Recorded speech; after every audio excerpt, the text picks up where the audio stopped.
Assalamualaikum warahmatullahi wabarakatuh. Perkenalkan, nama saya Anisya Putri Rahmawati, NPM 234120057, kelas AKT 23A. Di sini saya akan menjelaskan materi tentang akuntansi perusahaan dagang, sistem periodik dan perpetual. Yuk kita simak video berikut ini. Pengertian perusahaan dagang. Perusahaan dagang adalah perusahaan yang kegiatan usahanya membeli barang dagangan dengan tujuan untuk dijual kembali tanpa mengadakan perubahan bentuk. Barang ini dapat berupa barang konsumsi atau barang produksi dan bahan baku untuk produksi. Jadi, kegiatan perusahaan terutama adalah pembelian dan penjualan barang berwujud dengan spesifikasi atau berat, volume, atau ukuran fisik lainnya yang jelas. Adanya barang berwujud fisik inilah yang membedakan perusahaan dagang dengan perusahaan jasa, khususnya dalam akuntansinya. Pembahasan perusahaan dagang menjadi khusus karena adanya barang dagangan yang menimbulkan pos beban operasi yang disebut sebagai harga pokok penjualan, dan biasanya beban ini merupakan pos yang cukup besar dibandingkan seluruh beban yang terjadi. Sistem pencatatan persediaan yang lazim digunakan ada dua macam, yaitu 1. Sistem periodik, 2. Sistem perpetual. Yang pertama yaitu sistem periodik. Sistem periodik adalah sistem di mana harga pokok penjualan dihitung secara periodik dengan mengandalkan semata-mata pada perhitungan fisik tanpa menyelenggarakan catatan hari ke hari atas unit yang terjual untuk yang di tangan. Sistem periodik digunakan untuk menentukan jumlah kuantitas persediaan barang dan dilakukan pada akhir periode akuntansi.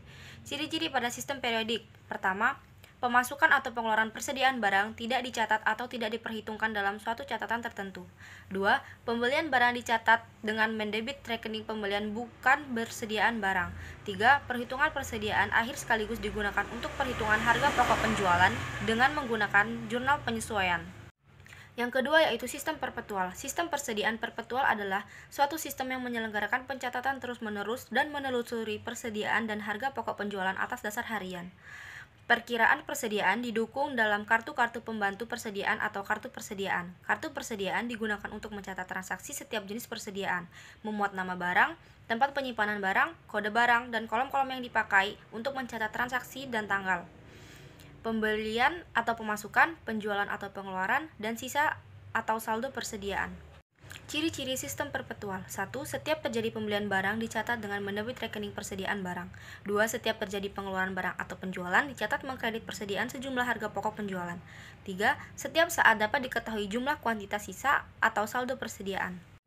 Metode penilaian persediaan. Terdapat 3 metode penilaian persediaan barang yang didasari oleh sifat barang, yaitu 1. First in, first out atau FIFO. Metode FIFO adalah metode penilaian barang di mana persediaan barang yang pertama kali masuk yaitu barang yang keluar terlebih dahulu pertama kali.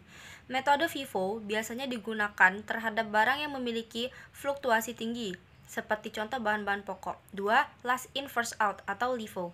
Metode LIFO adalah metode penilaian barang yang persediaan barang yang pertama kali dikeluarkan merupakan persediaan barang yang masuk terakhir. 3. Metode average. Metode ini adalah metode penilaian persediaan barang yang membagi antara ketersediaan barang untuk dijual dengan jumlah barang yang tersedia. Jadi, metode ini berada di tengah-tengah metode LIFO dan FIFO. Sekian yang dapat saya sampaikan. Terima kasih. Wassalamualaikum warahmatullahi wabarakatuh.